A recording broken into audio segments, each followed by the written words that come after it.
Ini hanya Allah turunkan untuk umat Nabi Muhammad SAW. Catat ini ya. Dan saya belum pernah bagi dimanapun yang ini, yang versi lengkapnya. Kalau bisa dilakukan, bukan hanya dosa digugurkan. Tapi setiap hurufnya mempercepat terkabulnya doa kita di hadapan Allah Subhanahu wa Ta'ala. Ya. Ada 2 surah di dalam Al-Quran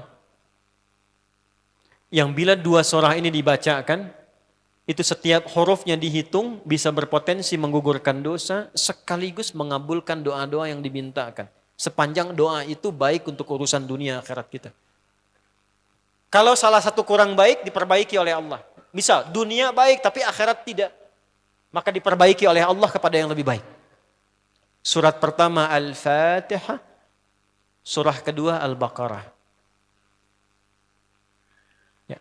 Sebelum doa baca tuh Al-Fatihah sama Al-Baqarah. Tapi Al-Baqarahnya tidak dari ayat yang pertama. Kepanjangan.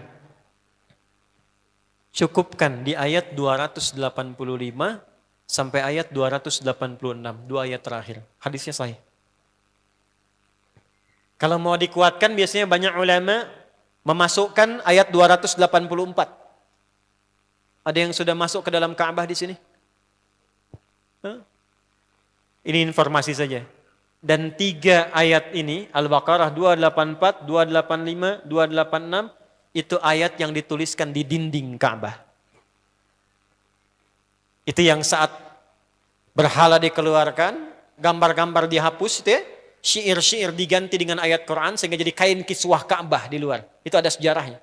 Yang di dalam pun dihiasi dengan hiasan ayat Al-Quran. Di antara yang dituliskan itu Al-Baqarah ayat 284, 285, 286. Intinya di 285 dan 286-nya. Tadi rakaat pertama yang saya bacakan dalam salat Isya. Hadisnya sahih.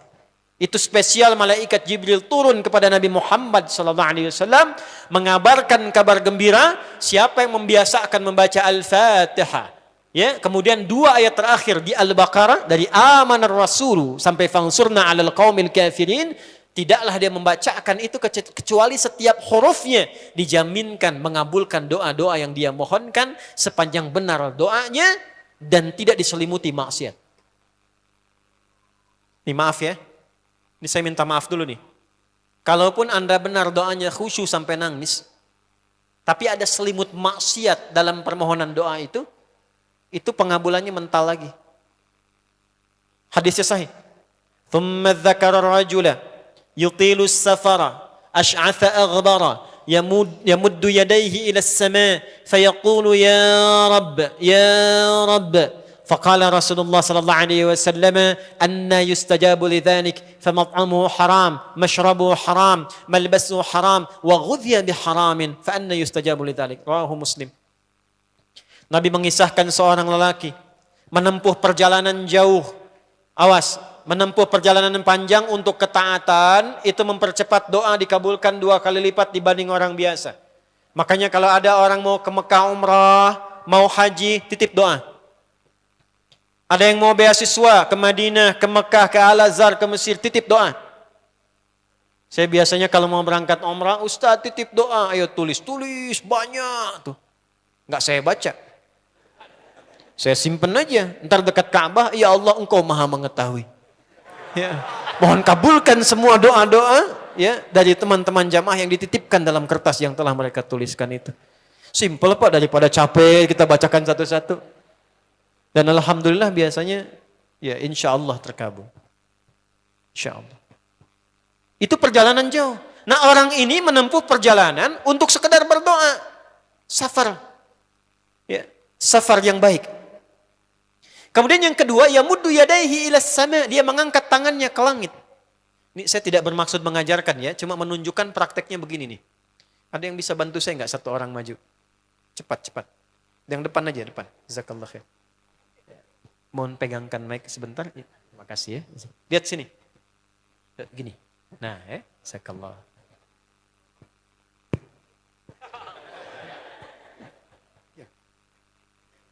Nah, gini ya. Ini tangan, lihat telapak 2 ya. Berdoa itu sesuai porsinya, dan ikuti caranya Nabi. Kalau doanya formal dalam sholat dan diikat dengan gerakan, jangan kreatif.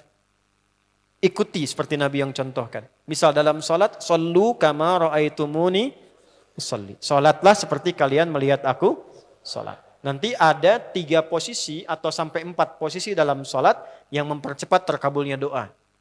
Posisi puncaknya sujud. Hadisnya sahih.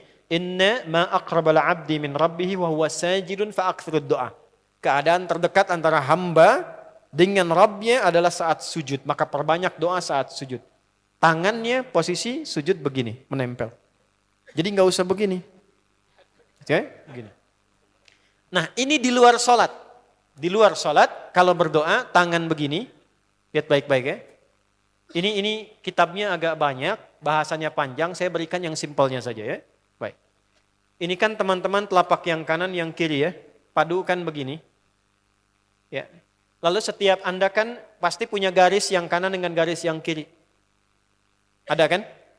Itu membentuk keseimbangan. Oh, ini bukan ilmu otak-atik ya. Ini ada sanadnya nih. Pertemukan 2 garis itu sehingga seimbang tangan ini. Tuh. Ini masalah sederhana tapi poinnya penting sekali. Sudah? Cara yang pertama begini. Ini di luar salat dan bukan dalam posisi saat istisqa, saat minta hujan. Begini. Sudah? Pertemukan. Lalu letakkan sejajar dengan dada di sini. Ya. Jadi kalau dada itu ini posisinya, ini nahar di sini. Ini ada rongga dari bagian atas dengan perut, ada rongga kosong. Nah ini yang disebut dengan sodrun di sini. Ya, kalau kita meletakkan telapak tangan saat sholat begini, letaknya di sini. Yang ini perut, yang ini nahar. Doa itu di sini. Jelas? Semakin kita memohon dengan lebih sangat, naikkan sedikit begini. Sudah? Kalau istisqa, minta hujan, agak lebih tinggi ke atas. Nah ini cara mengangkat yang standar di sini untuk memohon. Jelas? Oke, jazakallah khair. Nah ini orang ini dia mengangkat tangannya. Jadi melakukan perjalanan jauh, mengangkat tangannya, ya muddu yadaihi ilas sama. Orang yang berdoa dengan mengangkat tangan itu dijawab doanya oleh Allah lewat keterangan Nabi SAW, itu bisa al-kamakala 2 kali lebih cepat dibandingkan dengan orang yang tidak mengangkat tangan saat berdoa. Jadi Anda cuma sekedar doa dengan mengangkat begini, itu lebih cepat potensi dijawabnya dengan mengangkat doa. Ada seorang bertanya pada Nabi SAW, hadis sahih, ya Rasulullah, bagaimana pendapatmu dengan seseorang yang meminta kepada Allah dengan mengangkat tangan al-kamakala? Lalu Nabi mengonfirmasi, bertanya balik, bagaimana kalau ada seseorang memohon kepada Anda dengan mengangkat tangannya? Pak, tolong Pak, tolong Pak, tolong. Gitu kan? Di depan rumah Anda, 1 jam begitu Pak, tolong Pak. Kira-kira Anda beri atau tidak? Beri. Minimal kalau Anda nggak punya kemampuan, Anda referensikan atau beri sesuai kemampuan Anda kan? Angkat tangannya. Dia jawab, saya malu kalau nggak ngasih. Apa kata Nabi? Innallaha hayyun karimun. Allah itu lebih punya sifat peka untuk merasakan malu pada hambanya kalau dia tidak memberi ketika hambanya mengangkat kedua tangannya. Nah nanti ada beda-beda posisi saat khatib Jumat misalnya 1 begini untuk khatib. Makmum mengangkat 2 tangan. Yang ketiga dia mengatakan ya Rabb, Asmaul Husna. Doa yang dibuka dengan Al-Asmaul Husna itu dijawab 2 kali lebih cepat dibandingkan dengan doa yang langsung dimohonkan kepada Allah. Itu perintah. Tahu Nabi Zakaria? Nabi Zakaria apa ujiannya? Diuji oleh Allah, hidup demikian lama sampai rambut memutih, fisiknya letih, istrinya divonis secara medis, maaf, monofos dan mandul. Kata medis gak mungkin punya keturunan. Maka beliau berdoa kepada Allah dan dalam doanya dimulai dengan Al-Asmaul Husna. Sebelum sampai ke doa itu di Ali Imran ayat 38 sampai 39, buka dulu Quran surah 17 Al-Isra ayat 110. Ini perintah langsung dari Allah. Qulidullah awidur rahman ayyamma tad'u falahul asmaul husna. Quran surah ke-7 ayat 180. Walillahil asma'ul husna fad'uhu biha. Fad'u biha. Qul Allah, kalau engkau punya masalah hambaku, dan tidak ada di dunia ini yang tidak punya masalah. Quran surah kedua ayat 155. Wala nabluwannakum bisyai'.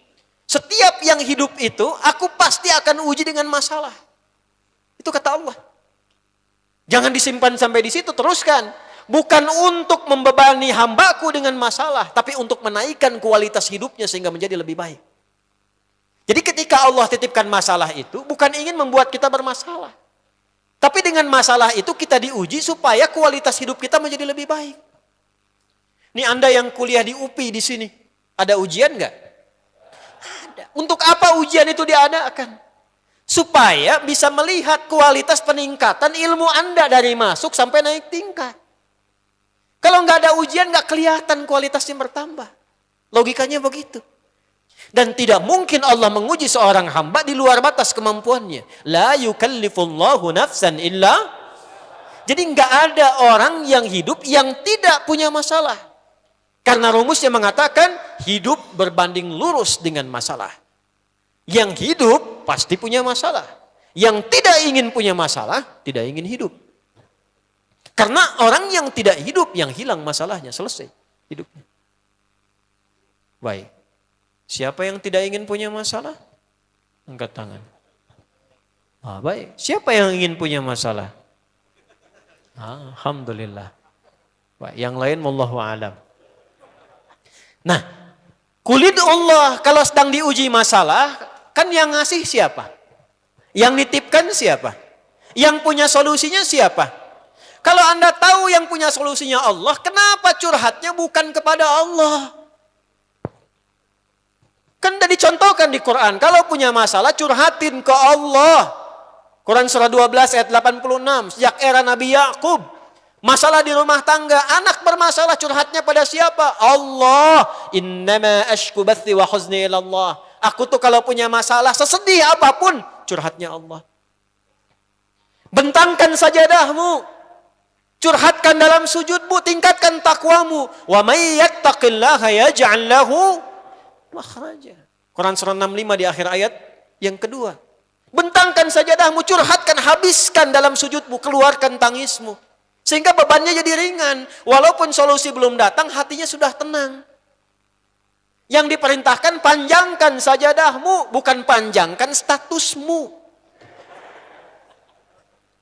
Kita sudah tahu ayatnya, paham ketentuannya, tapi kenapa prakteknya ditumpahkan di Instagram, di Facebook? Bikin vlog di YouTube hanya untuk curhat saja. Dan ironinya dalam hal yang demikian tahu yang menyelesaikan Allah. Sekarang tambah bonus, aminkan ya. Yang mengaminkan doa ini mudah-mudahan dihilangkan masalahnya. Puguma mana nanti bermasalah kene di dia. Itu gimana kumaha tuh teh? Paham? Curhatkan sama Allah. Nah bagaimana mintanya? Sebut namanya ya Allah. Awidur Rahman.